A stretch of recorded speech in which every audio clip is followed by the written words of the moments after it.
জৈব বিক্রিয়ার মেকানিজম তথা ক্রিয়া কৌশল আমরা জানি এটা দুই প্রকারের হয়। অর্থাৎ জৈব যৌগের যে রাসায়নিক বিক্রিয়ার ক্রিয়া কৌশলের সৃষ্টি হয়, সেই ক্রিয়া কৌশলের দুটো শ্রেণী রয়েছে, শ্রেণী বিভাগ। একটি হচ্ছে মুক্তমূলক, আরেকটি হচ্ছে তোমার পোলার বা আয়নীয় ক্রিয়া কৌশল অর্থাৎ মেকানিজম। তাহলে পোলার মেকানিজম এবং ফ্রি র্যাডিক্যাল মেকানিজম, এই দুই প্রকার মেকানিজম রয়েছে। মুক্তমূলক তৈরির মাধ্যমে যখন জৈব রাসায়নিক বিক্রিয়া ঘটে থাকে তখন সেই বিক্রিয়ার ক্রিয়া কৌশলকে বলা হচ্ছে ফ্রি র্যাডিক্যাল মেকানিজম। আর জৈব রাসায়নিক বিক্রিয়ায় যখন আয়ন গঠনের মাধ্যমে অর্থাৎ ক্যাটায়ন বা অ্যানায়ন বিকারক অংশগ্রহণ করে থাকে, এই ধরনের যে ক্রিয়া কৌশল তাকে বলা হচ্ছে তোমার আয়নীয় বা পোলার ক্রিয়া কৌশল বা পোলার মেকানিজম বলা হয়। তো দেখো, আমি যেটা বললাম যে জৈব বিক্রিয়ার ক্রিয়া কৌশলের শ্রেণী বিভাগ অর্থাৎ মেকানিজমের শ্রেণী বিন্যাস দুই প্রকার, যথা মুক্তমূলক ক্রিয়া কৌশল এবং পোলার বা আয়নীয় ক্রিয়া কৌশল। মুক্তমূলক ক্রিয়া কৌশল মুক্তমূলক গঠনের মাধ্যমে জৈব বিক্রিয়া সংগঠিত হলে ওই বিক্রিয়ার ক্রিয়া কৌশলকে মুক্তমূলক ক্রিয়া কৌশল বা ফ্রি র্যাডিক্যাল মেকানিজম বলা হয়।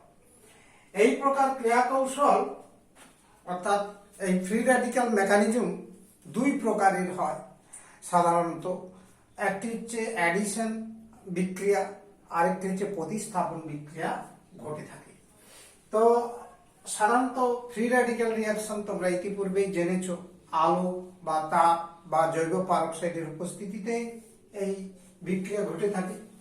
তাহলে আমরা যেটা বলেছিলাম, দেখো, এই প্রকার ক্রিয়া কৌশলে প্রতিস্থাপন ও দ্রুত বিক্রিয়া সংগঠিত হয়ে থাকে। তাহলে দুই প্রকার রাসায়নিক বিক্রিয়ার মাধ্যমে ফ্রি র্যাডিক্যাল মেকানিজম হয়ে থাকে। একটি হচ্ছে সাবস্টিটিউশন বা প্রতিস্থাপন বিক্রিয়া, আর একটা হচ্ছে অ্যাডিশন বা দ্রুত বিক্রিয়া সংগঠিত হয়।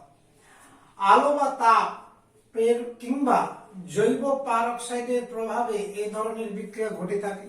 তার মানে এই প্রতিস্থাপন বা দ্রুত বিক্রিয়া যখন মুক্তমূলক ক্রিয়া কৌশলে ঘটবে তখন সাধারণত আলো বা তাপ বা জৈব পারক্সাইড কোনো একটি উপস্থিতিতে বিক্রিয়াটা ঘটে থাকবে।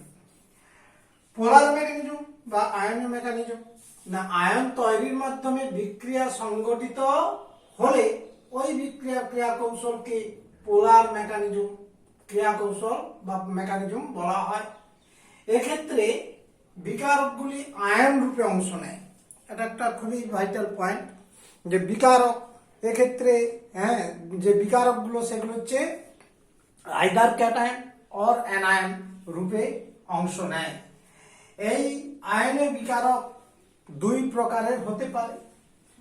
এখানে আয়নের বিকারকগুলো পোলার মেকানিজমের বিকারকগুলো দু রকমের হতে পারে। একটা হচ্ছে ইলেকট্রোফাইল বা ইলেকট্রোফিলিক রিজেন্ট, আরেকটা হচ্ছে নিউক্লিওফাইল বা নিউক্লিওফিলিক রিজেন্ট। অর্থাৎ হচ্ছে এইসব আয়নীয় বিকারক দুই প্রকারের হয়ে থাকে। একটি হচ্ছে ইলেকট্রোফিলিক বিকারক, আরেকটি হচ্ছে নিউক্লিওফিলিক বিকারক। এবার ইলেকট্রোফিলিক বিকারক কোনগুলো? ইলেকট্রোফিলিক মানে ইলেকট্রন ক্যাচার অর্থাৎ ইলেকট্রন লাভার। অর্থাৎ যে বিকারকগুলি রাসায়নিক বিক্রিয়ায় অংশগ্রহণ করার সময় ইলেকট্রন গ্রহণ করে থাকে তাদের ইলেকট্রোফাইল বা ইলেকট্রোফিলিক বিকারক বলা হয়। এগুলি সাধারণত ক্যাটায়ন হতে পারে, আবার কিছু কিছু প্রশমও রয়েছে। তার মানে এরা ইলেকট্রন গ্রহণ করে থাকে, মানে লুইস অ্যাসিড রূপে আচরণ করে। তাহলে ইলেকট্রোফিলিক বিকারক বা ইলেকট্রোফাইল কোনগুলো? না বিক্রিয়ায় যেসব বিকারক ইলেকট্রন গ্রহীতা রূপে ক্রিয়া করে তাদের ইলেকট্রোফিলিক বিকারক বলে। যেমন উদাহরণ হিসাবে দেখো, এগুলো সাধারণত ক্যাটায়ন হিসাবে থাকতে পারে, যেমন ধনাত্মক চার্জযুক্ত ইলেকট্রোফাইল কয়েকটা রয়েছে। দেখো উদাহরণ দিয়েছি যে H+ মানে হাইড্রোনিয়াম আয়ন, বা প্রোটন, আরেকটা হচ্ছে hydroxonium ion H3O+, chloronium ion অর্থাৎ ক্লোরিন ক্যাটায়ন, নাইট্রোনিয়াম আয়ন অর্থাৎ NO2+, nitronium ion, nitrosonium ion NO+, হ্যাঁ NO+, নাইট্রোসোনিয়াম আয়ন ইত্যাদি। এই হচ্ছে ধনাত্মক চার্জযুক্ত ইলেকট্রোফাইল, অর্থাৎ এরা রাসায়নিক বিক্রিয়া অংশগ্রহণ করার সময় এরা ইলেকট্রন গ্রহণ করে থাকে, বিক্রিয়কের ইলেকট্রন গুলোকে গ্রহণ করে থাকে।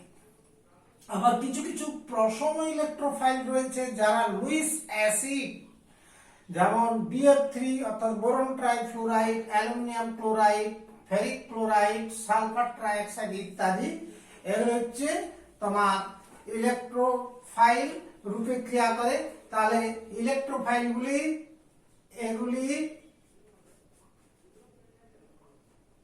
এগুলি লুইস অ্যাসিড, এগুলি হলো লুইস অ্যাসিড। তারপরে ইলেকট্রোফাইল গুলো হলো লুইস অ্যাসিড, অর্থাৎ এই A এবং B তথা পজিটিভ চার্জযুক্ত ইলেকট্রোফাইল কিংবা নেগেটিভ নিস্তড়িত তথা প্রশম ইলেকট্রোফাইল, এরা উভয় ইলেকট্রন গ্রহীতা, মানে উভয় লুইস অ্যাসিড রূপে আচরণ করে থাকে রাসায়নিক বিক্রিয়া। নেক্সট দেখো নিউক্লিওফাইল। আমরা ইলেকট্রোফিলিক বিকারকের কথা যেমন জানলাম, তেমনি দেখো নিউক্লিওফিলিক বিকারক,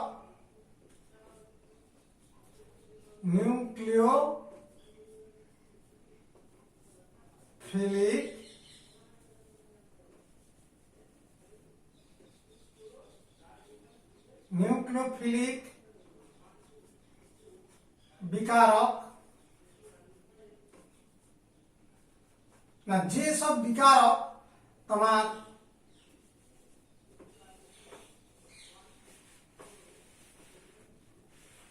রাসায়নিক বিক্রিয়ায়, জৈব রাসায়নিক বিক্রিয়ায় তথা জৈব বিক্রিয়ায় যে বিকারকগুলি ইলেকট্রন দাতা রূপে ক্রিয়া করে, ইলেকট্রন দাতা, হ্যাঁ ইলেকট্রন দান করে থাকে তথা ইলেকট্রন দাতা রূপে ক্রিয়া করে, তাদের নিউক্লিওফিলিক বিকারক বলা হয়, অর্থাৎ নিউক্লিওফিলিক বিকারক বলা হয়।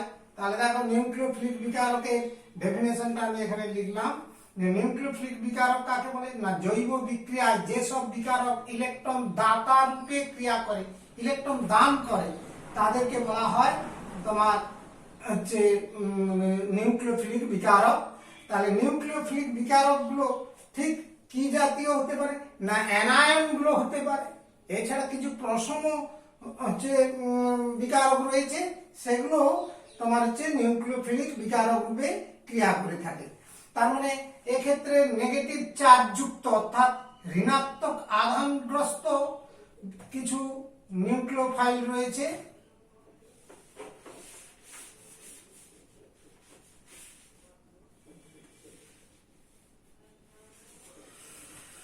তাহলে এটা দুই প্রকারের হতে পারে, নেগেটিভ চার্জযুক্ত এই নিউক্লিওফাইল,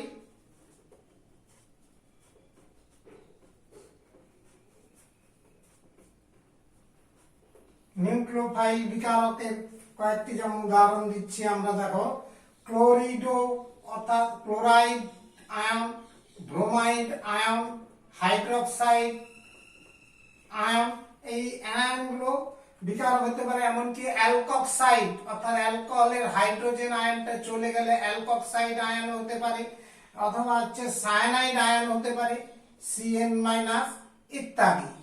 এই অ্যানায়নগুলো হচ্ছে নিউক্লিওফাইল রূপে ক্রিয়া করতে পারে। আরো কতগুলো রয়েছে, যেমন প্রশম নিউক্লিওফাইল,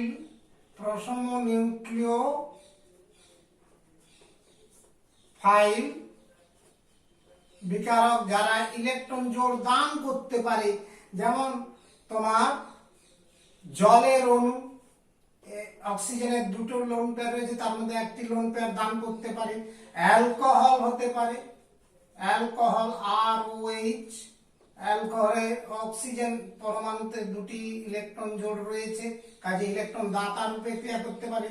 অ্যামোনিয়া NH3, নাইট্রোজেনের লোন পেয়ার রয়েছে, অর্থাৎ নাইট্রোজেন এখানে ইলেকট্রন দাতা রূপে ক্রিয়া করতে পারে।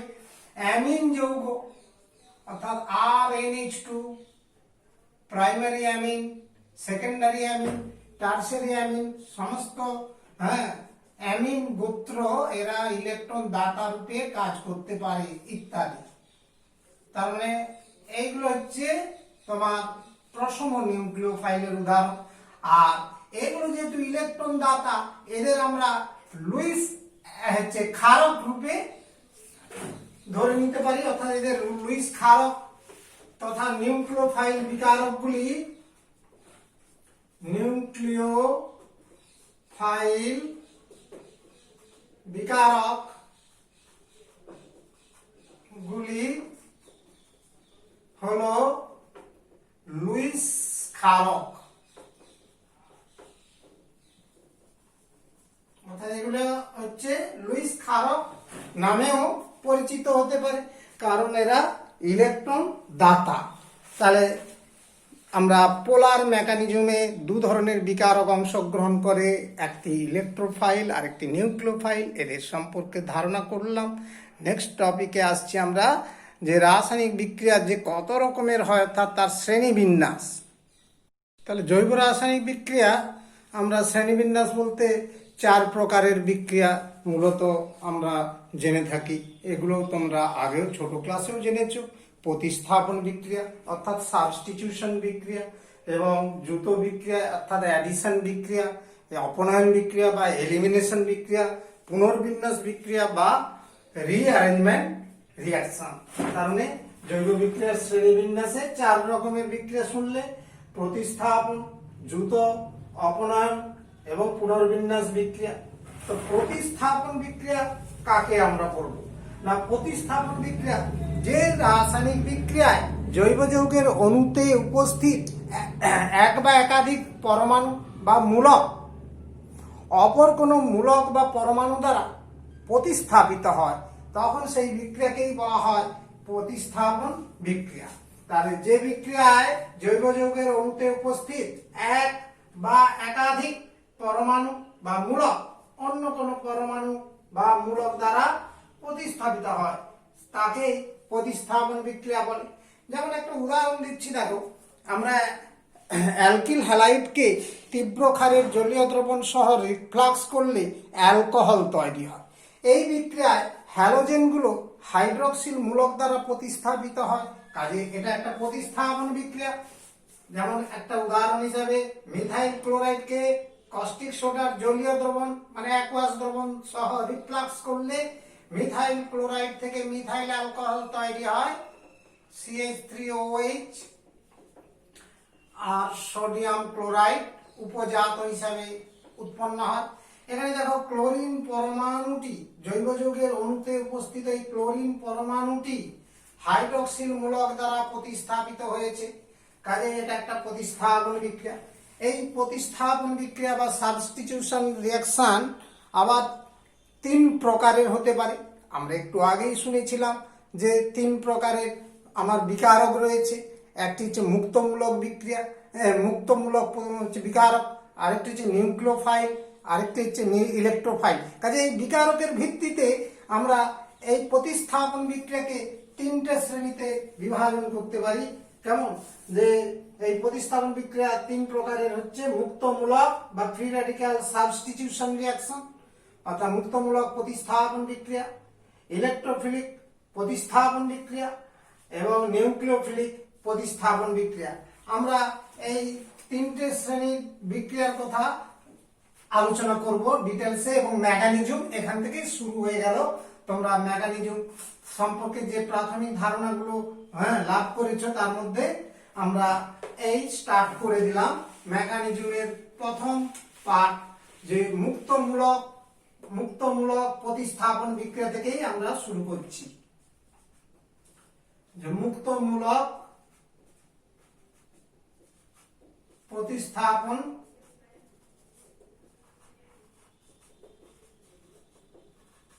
বিক্রিয়া। না এখানে দেখো ফ্রি রেডিক্যাল বিক্রিয়া হতে গেলে আলো, তাপ বা জৈব পারক্সাইডের উপস্থিতিতে একটা রাসায়নিক বিক্রিয়া ঘটতে হবে, এটা তো কন্ডিশন ফ্রি রেডিক্যাল তৈরি হওয়ার ক্ষেত্রে। আর দ্বিতীয়ত এখানে মাথায় রাখতে হবে যে ফ্রি রেডিক্যাল বিক্রিয়ার মেকানিজমটা অর্থাৎ ক্রিয়া কৌশলটা মূলত কি না, এটা মূলত এই ধরনের রাসায়নিক বিক্রিয়া তিনটি পর্যায়ে ঘটে। একটি হচ্ছে সূচনা পর্যায়, অর্থাৎ তোমার স্টার্টিং পয়েন্ট, যাকে বলা হচ্ছে প্রারম্ভিক পর্যায়, অর্থাৎ ইনিশিয়াল হচ্ছে স্টেপ। তারপর দেখো নেক্সট হচ্ছে দ্বিতীয় হচ্ছে বিস্তার পর্যায়, অর্থাৎ চেন প্রোপাগেশন বলা হয় ইনিশিয়েশনের পর প্রোপাগেশন। আরেকটি রয়েছে অন্তিম পর্যায় অর্থাৎ টার্মিনেশন পিরিয়ড। হ্যাঁ, তাহলে এই শেষ পর্যায়ে যেটা, এই তিনটি পর্যায়ে ফ্রি রেডিক্যাল প্রতিস্থাপন বিক্রিয়া মূলত ঘটে থাকে।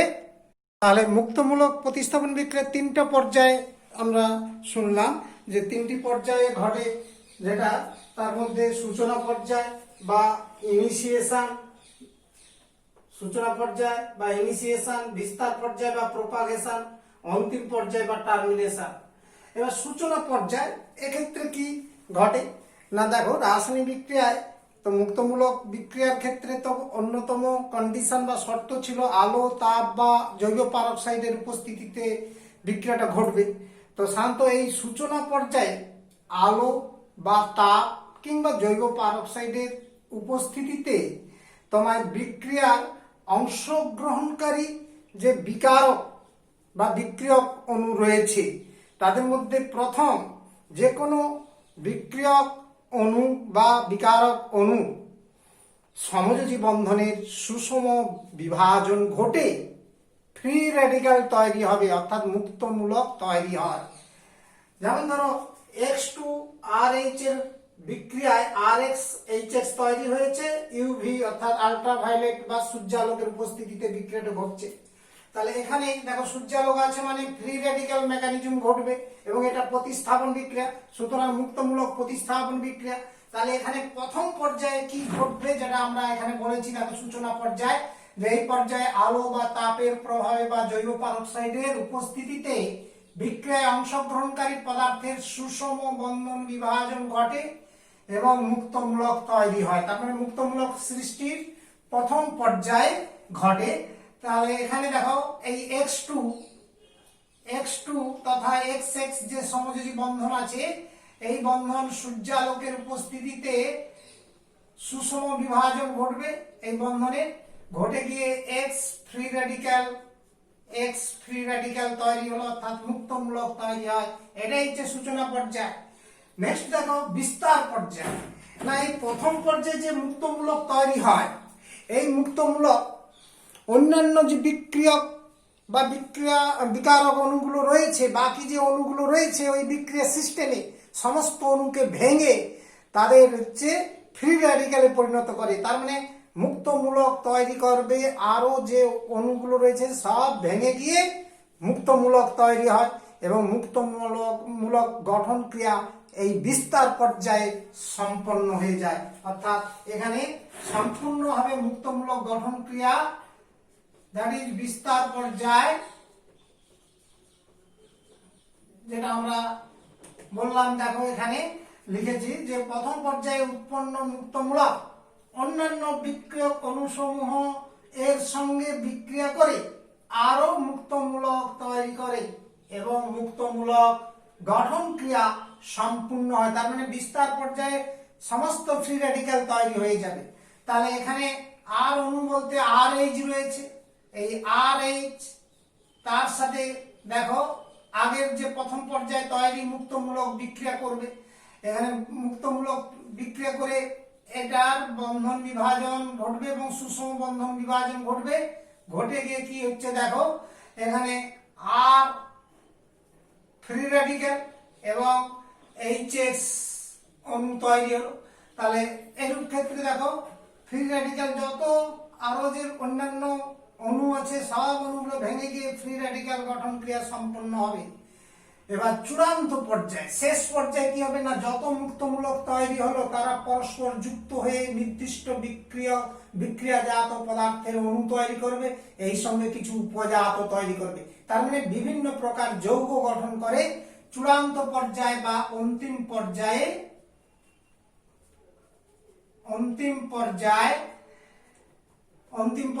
এই পর্যায়ে কি হচ্ছে দেখো, অন্তিম পর্যায়ে এই পর্যায়ে মুক্তমূলকগুলি পরস্পরের সঙ্গে যুক্ত হয়ে বিভিন্ন যৌগ গঠন করে এবং বিক্রিয়া সম্পূর্ণ করে।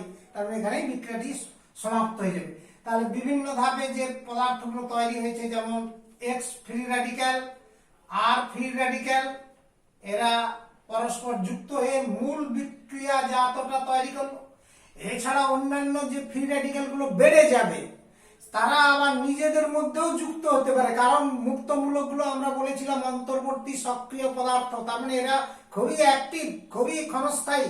তার মানে আরো যে বেড়ে গেল, ধরো এক্স মূলক গুলো বেড়ে গেল, কিছু হ্যালোজেন মূলক বেড়ে গেল, এক্স মানে মনে করো হ্যালোজেন মূলক, সেই হ্যালোজেন মুক্তমূলক গুলো তারা নিজেদের মধ্যে যুক্ত হয়ে আবার X2 তৈরি করতে পারে। আর যেগুলো থেকে যাবে, আর যদি মুক্তমূলক বেড়ে যায়, তাহলে আর মুক্তমূলক গুলো নিজেদের মধ্যে যুক্ত হয়ে আর অ্যালকেন তৈরি করতে পারে। কেমন, দুটো অ্যালকাইল মূলক যুক্ত হলে যেমন মিথাইল মানে কি হবে, C2H6 ইথাইন তৈরি হয়ে যাবে ইত্যাদি। এইভাবে সম্পূর্ণ বিক্রিয়াটি সমাপ্ত হয়ে যাবে ইত্যাদি বলে এখানে লিখে দিতে পারো। তাহলে আমরা মুক্তমূলক প্রতিস্থাপন বিক্রিয়ার যে মেকানিজম অর্থাৎ ক্রিয়া কৌশল সেটা বুঝতে পারলাম, যে তিনটি পর্যায়ে ঘটবে। প্রথম পর্যায়ে অংশগ্রহণকারী পদার্থের কোনো একটা অণু সূর্যালোক বা তাপ বা জৈব পারক্সাইডের উপস্থিতিতে তারা সুষম বন্ধন বিভাজিত হয়ে ফ্রি র্যাডিক্যাল তৈরি হয়, অর্থাৎ মুক্তমূলক সূচনা হলো, তৈরির সূচনা ঘটলো সূচনা পর্যায়ে। বিস্তার পর্যায়ে কি ঘটে না, প্রথম পর্যায়ে মুক্তমূলক আরো অন্যান্য যে বিক্রিয়ক বা বিকারক অণুগুলো রয়েছে তাদেরকে ভেঙে সব মুক্তমূলকে পরিণত করে দেবে, অর্থাৎ বিস্তার পর্যায়ে সমস্ত মুক্তমূলক তৈরি হয়ে যাবে এবং এখানে মুক্তমূলক গঠন ক্রিয়া সম্পূর্ণ হয়ে যাবে, সম্পূর্ণভাবে মুক্তমূলক গঠন ক্রিয়াটা শেষ হবে। অন্তিম পর্যায়ে কি হবে না, যত মুক্তমূলক তৈরি হয়েছে তারা পরস্পর বিক্রিয়া করে বিক্রিয়াজাত সহ অন্যান্য উপজাত পদার্থগুলো তৈরি করবে। এক্ষেত্রে আমরা সেটাকে ডিটেলসে আলোচনা করলাম। এই হচ্ছে মুক্তমূলক প্রতিস্থাপন বিক্রিয়ার মেকানিজম বা যাকে বলে ক্রিয়া কৌশল। আমরা এই এর বিক্রিয়ার পার্টিকুলার একটা উদাহরণ দিয়ে দিলে আরো পরিষ্কার হয়ে যাব, যে আমরা ক্লাস 10-এও পড়েছিলাম মিথেনের ক্লোরিনেশন বিক্রিয়া। সূর্যালোকের উপস্থিতিতে মিথেন এবং ক্লোরিনের বিক্রিয়ায় মিথাইল ক্লোরাইড যে যৌগটি তৈরি হয় ওটি একটি মুক্তমূলক ফ্রি র্যাডিক্যাল বা মুক্তমূলক প্রতিস্থাপন বিক্রিয়ার আদর্শ উদাহরণ, এবং সেই মেকানিজমটা আমরা উপস্থাপন করছি এরপরে। সূর্যালোকের উপস্থিতিতে মিথেনের ক্লোরিনেশন বিক্রিয়াটি একটি মুক্তমূলক প্রতিস্থাপন বিক্রিয়ার আদর্শ উদাহরণ। আমরা এই রাসায়নিক বিক্রিয়াটা লিখলাম, যেমন মিথেন ক্লোরিন সূর্যালোকের উপস্থিতিতে বিক্রিয়া করে মিথাইল ক্লোরাইড এবং হাইড্রোজেন ক্লোরাইড তৈরি হয়। এর মেকানিজম বা ক্রিয়া কৌশল আমরা লিখছি। দেখো, প্রথম পর্যায় অর্থাৎ যেটাকে বলা হয় সূচনা পর্যায়ে এর মেকানিজমের প্রথম ধাপের যে পর্যায়, সেখানে কি হবে না, ক্লোরিন অণু বিকারকের সুষম বন্ধন বিভাজন ঘটে ইন প্রেজেন্স অফ সানলাইট, এমনকি তাপের প্রভাবেও ঘটে H⁻, বা সূর্যালোকের উপস্থিতিতে এখানে সুষম বন্ধন বিভাজনের ফলে ক্লোরিন মুক্তমূলক তৈরি হয়। তাহলে প্রথম পর্যায়ে এটি হচ্ছে ঘটলো, হচ্ছে সূচনা পর্যায়। নেক্সট হচ্ছে দেখো বিস্তার পর্যায়। তাহলে এর পরের স্টেপটি আমার কি ঘটবে না, মিথেনের সঙ্গে অর্থাৎ বিক্রিয়ক অণু বলতে মিথেন রয়েছে, যেমন মিথেনটাকে আমরা CH3H অর্থাৎ কার্বন হাইড্রোজেন বন্ধনটা দেখাচ্ছি। আর প্রথম পর্যায়ের উৎপন্ন মুক্তমূলক এটাকে ভেঙে অর্থাৎ এর সঙ্গে বিক্রিয়া করে আরো মুক্তমূলক তৈরি করছে, যেমন মিথাইল মুক্তমূলক তৈরি করলো প্লাস HCl হাইড্রোজেন ক্লোরাইড হচ্ছে উৎপন্ন যৌগ তৈরি হলো। এছাড়া অন্যান্য বিক্রিয়ক বা বিকারক যেটা রয়েছে যেমন ক্লোরিন, বাকি যে ক্লোরিন রয়েছে, হ্যাঁ, সেই ক্লোরিনেরও সুষম বন্ধন বিভাজন ঘটবে, অর্থাৎ এই ক্লোরিনের বন্ধন বিভাজন ঘটাবে কে না এই মুক্তমূলক, ধরো মিথাইল মুক্তমূলক, এ ঘটিয়ে কি করছে না মিথাইল ক্লোরাইড এবং ক্লোরিন মুক্তমূলক তৈরি করবে। তাহলে এইভাবে যত বিক্রিয়ক অণু বিকারক অণু আছে সব ভেঙে মুক্তমূলক তৈরি হয়ে যাবে এই বিস্তার পর্যায়ে, এবং অন্তিম যে চূড়ান্ত পর্যায় সেই পর্যায়ে কি হবে না উৎপন্ন মুক্তমূলকগুলি আমরা ইতিপূর্বেই আলোচনা করেছিলাম যে বিভিন্ন পর্যায়ে যে মুক্তমূলকগুলো তৈরি হয়েছে তারা নিজেদের মধ্যে বিক্রিয়া করবে। হ্যাঁ, কি কি মুক্তমূলক তৈরি হয়েছে, যেমন মিথাইল মুক্তমূলক তৈরি হয়েছে, ক্লোরিন মুক্তমূলক তৈরি হয়েছে, আর এটা হচ্ছে মেন বিক্রিয়াজাত পদার্থ মিথাইল ক্লোরাইড তৈরি হলো। এছাড়া অন্যান্য মুক্তমূলকগুলো অত্যন্ত সক্রিয়, কেমন অন্যান্য মুক্তমূলক বাকি যেগুলো বেড়ে গেল, অন্যান্য মুক্তমূলকগুলি খুবই সক্রিয় হওয়ায় তারা পরস্পর বিক্রিয়া করে বা যুক্ত হয়ে বলতে পারো, যুক্ত হয়ে যে বিভিন্ন ধরনের যৌগ অন্যান্য যৌগ গঠন করে, মানে উপজাতগুলো তৈরি হতে পারে। যেমন ধরো বেড়ে গেল মিথাইল মুক্তমূলক, হ্যাঁ, এই মুক্তমূলক বেড়ে গেল, ক্লোরিন মুক্তমূলক কিছু বেড়ে গেল, হ্যাঁ, এগুলো উদ্বৃত্ত।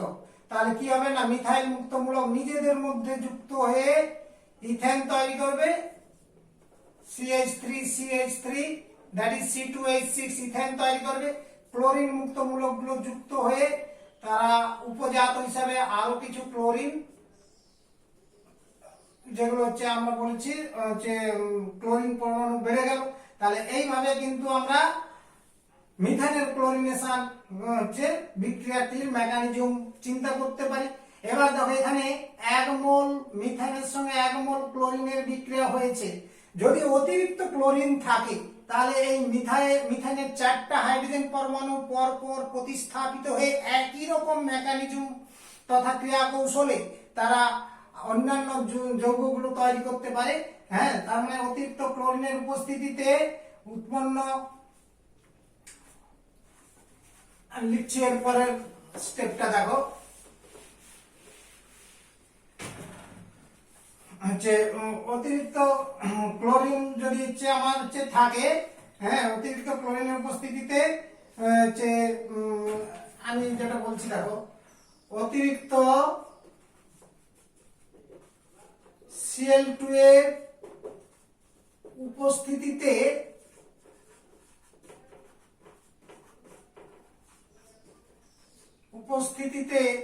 উৎপন্ন,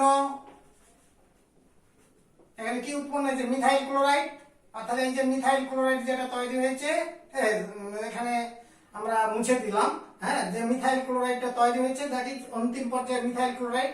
এই যে মিথাইল ক্লোরাইড যেটা তৈরি হয়েছে, মিথাইল ক্লোরাইড হচ্ছে এর 3টি H পরমাণু অর্থাৎ হাইড্রোজেন পরমাণু ক্লোরিন দ্বারা প্রতিস্থাপিত হয়ে ক্লোরিন দ্বারা অনুরূপ মেকানিজমে, অনুরূপ ক্রিয়া কৌশলে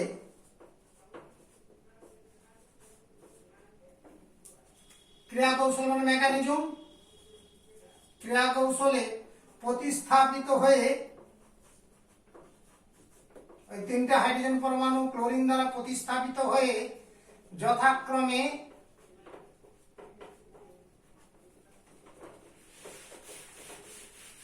ডাইক্লোরোমিথেন অর্থাৎ CH2Cl2, তেমন একটা হাইড্রোজেন সরে গেল আর একটা ক্লোরিন এসে গেল, ক্লোরোফর্ম CHCl3 আবার একটা হাইড্রোজেন প্রতিস্থাপিত হলো, এবং কার্বন টেট্রাক্লোরাইড CCl4 উৎপন্ন হয়। তাহলে এই যে আমার মিথেনের ক্লোরিনেশন সম্পর্কীয় ধারণা, তাহলে আমরা মুক্তমূলক মুক্তমূলক প্রতিস্থাপন বিক্রিয়ার মেকানিজম শিখে গেলাম, তার উদাহরণ দিয়ে ব্যাখ্যা করলাম। নিশ্চিত সবাই বুঝতে পারলে।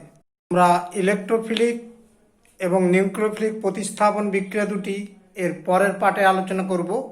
তার আগে দেখো, প্রতিস্থাপন বিক্রিয়ার পরে দ্রুত বিক্রিয়ার মুক্তমূলক দ্বারা যে সংগঠিত হয়, অর্থাৎ মুক্তমূলক দ্রুত বিক্রিয়া বা ফ্রি র্যাডিক্যাল অ্যাডিশন রিয়াকশন, সে সম্পর্কে আলোচনায় আসছি। দ্রুত বিক্রিয়া মানে বিক্রিয়ক এবং বিকারক পরস্পর যুক্ত হয়ে একটা নির্দিষ্ট যৌগ গঠন করার ঘটনা, অর্থাৎ একাধিক পদার্থ পরস্পর মিলিত হয়ে একটি পদার্থ তৈরি হয়, এমন বিক্রিয়াকে বলা হচ্ছে দ্রুত বিক্রিয়া। তো সেই অ্যাডিশন বিক্রিয়ায় আমরা ফ্রি র্যাডিক্যাল টাইপ যে মেকানিজম তথা মুক্তমূলক দ্রুত বিক্রিয়ার ক্রিয়া কৌশল, সেটা নিয়ে আমরা এখন আলোচনায় আসছি। দেখো, এক্ষেত্রে জৈব পারক্সাইডের উপস্থিতিতে সাধারণত বা তাপ বা আলোর উপস্থিতিতেও বিক্রিয়াটি ঘটবে, কিন্তু অ্যাডিশন বিক্রিয়া এই ধরনের ক্ষেত্রে একটি আদর্শ উদাহরণ দিতে পারি আমরা, যে অ্যালকিনের অর্থাৎ অসম অ্যালকিনে হ্যালোজেন হাইড্রাসিড সংযুক্ত হয়, HBr সংযোজন। হ্যালোজেন হাইড্রাসিড যেমন HBr, হাইড্রোজেন ব্রোমাইডের সংযোজন, যেটা তোমরা মার্কনিকভের সূত্র বলে পড়বে হাইড্রোকার্বন চ্যাপ্টারে। সেই মার্কনিকভ সূত্র অনুযায়ী যে বিক্রিয়াটি ঘটে, সেই বিক্রিয়াটি হচ্ছে আদর্শ একটা উদাহরণ, তোমার মুক্তমূলক দ্রুত বিক্রিয়ার আদর্শ উদাহরণ। তো এক্ষেত্রে হচ্ছে জৈব পারক্সাইড, যেমন বেঞ্জয়িল পারক্সাইড C6H5CO2O2, অর্থাৎ এইটা হচ্ছে দেখো C6H5CO, অক্সিজেন অক্সিজেন পারক্ষ বন্ধন আছে, আবার একটা C6H5 রয়েছে, অর্থাৎ এইটা দুটো পার্ট রয়েছে, এইটা একটা আর এইটা একটা। তার মানে এখানে লক্ষ্য করো CO2 আর O2 টাকে বাইরে লিখছি। তাহলে দেখো, প্রোপিন, হাইড্রোজেন ব্রোমাইড আর জৈব পারক্সাইড মানে বেঞ্জয়িল পারক্সাইড এখানে উদাহরণ হিসাবে দিয়েছি। এর উপস্থিতিতে এই একটা দ্রুত বিক্রিয়া ঘটে গিয়ে HBr এবং প্রোপিনের মধ্যে সংযোজন বিক্রিয়া ঘটে 1 ব্রোমোপ্রোপেন তৈরি হয়েছে। জৈব পারক্সাইড যেমন বেঞ্জয়িল পারক্সাইডের উপস্থিতিতে প্রোপিন, হাইড্রোজেন ব্রোমাইড মুক্তমূলক দ্রুত বিক্রিয়া করে 1 ব্রোমোপ্রোপেন তৈরি করে। তো দেখো, এটা একটা দ্রুত বিক্রিয়া তো বটেই, আর জৈব পারক্সাইড রয়েছে মানে মুক্তমূলক মেকানিজম, তার মানে টোটাল বিক্রিয়াটা এই জন্য নাম দেওয়া হচ্ছে মুক্তমূলক দ্রুত বিক্রিয়া। তো সেই মুক্তমূলক দ্রুত বিক্রিয়ার মেকানিজমটা কি না, মেকানিজম তো তিনটে স্টেপে হবে, অর্থাৎ তিনটি পর্যায়ে ঘটবে: সূচনা পর্যায়, বিস্তার পর্যায়, অন্তিম পর্যায়। তো সূচনা পর্যায়ে লক্ষ্য করো, প্রথম এই বেঞ্জয়িল পারক্সাইড, এখানে সুষম বন্ধন বিভাজন ঘটবে, অর্থাৎ এই পারক্ষ বন্ধনটা ভেঙে গিয়ে ফ্রি র্যাডিক্যাল তথা মুক্তমূলক তৈরি হবে C6H5CO,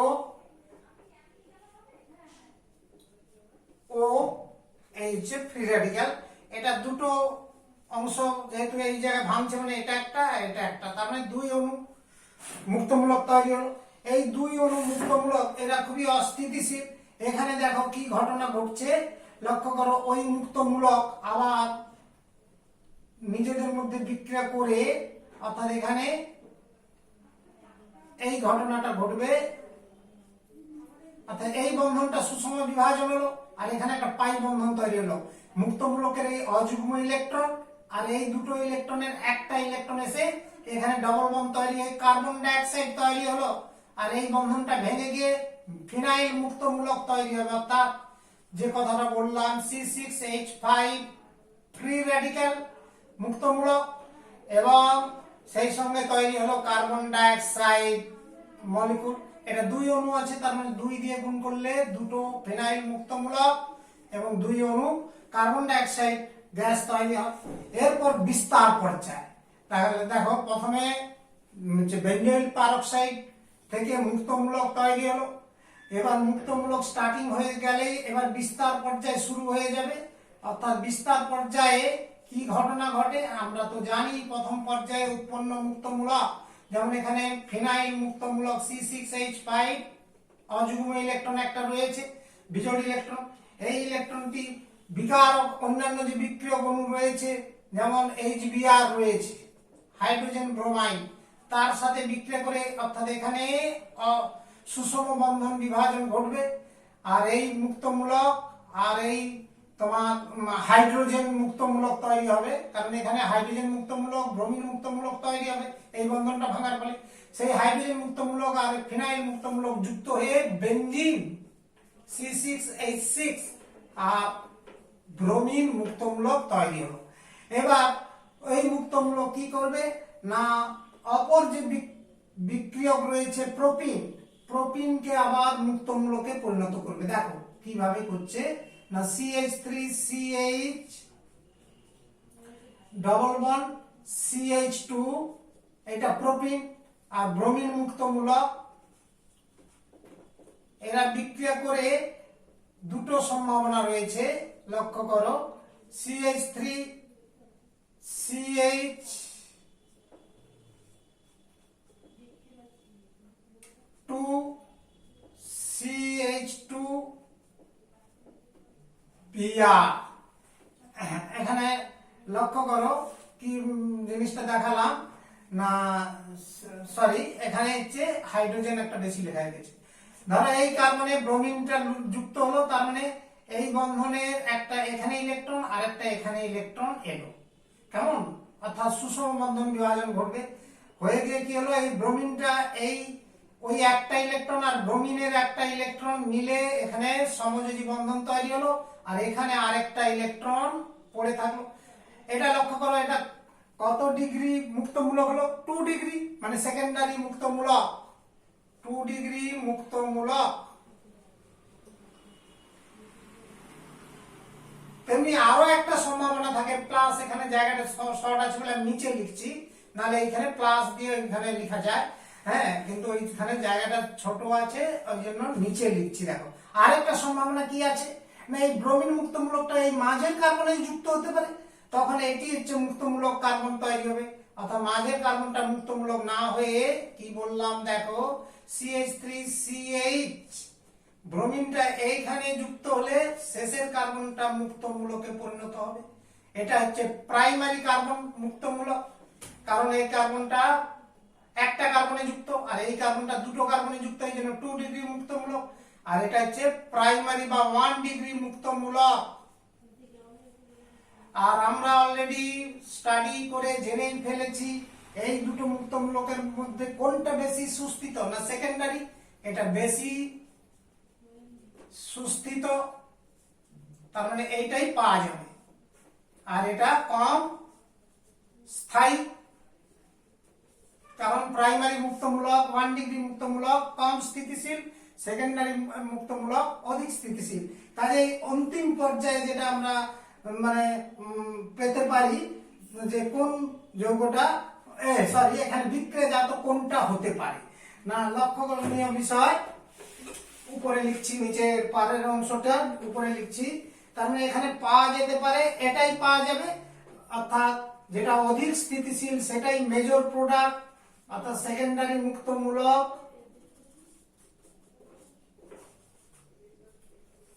এটা আবার HBr এর সঙ্গে বিস্তার পর্যায়ে, মানে আরো অন্যান্য যে বিকারক অণু রয়েছে তার সাথে বিক্রিয়া করে এখানে দেখো এই বন্ধনটা সুষম বন্ধন বিভাজন ঘটে গিয়ে তোমার এই হাইড্রোজেন মুক্তমূলক এই মাঝের কার্বন মুক্তমূলকে যুক্ত হয়ে CH3CH2CH2Br অর্থাৎ 1 ব্রোমো প্রোপেন তৈরি হলো, আর এখানে ব্রোমিন মুক্তমূলক তৈরি হবে। তাহলে এইভাবে কিন্তু বিক্রিয়াটা কন্টিনিউ চলতে থাকবে বিস্তার পর্যায়ে, হ্যাঁ, কমপ্লিটলি এইভাবে রাসায়নিক বিক্রিয়া চলতে থাকবে।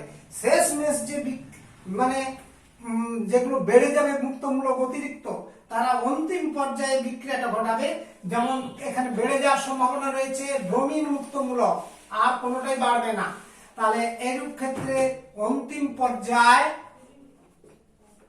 অন্তিম পর্যায়ে যেটা ঘটবে, ব্রোমিন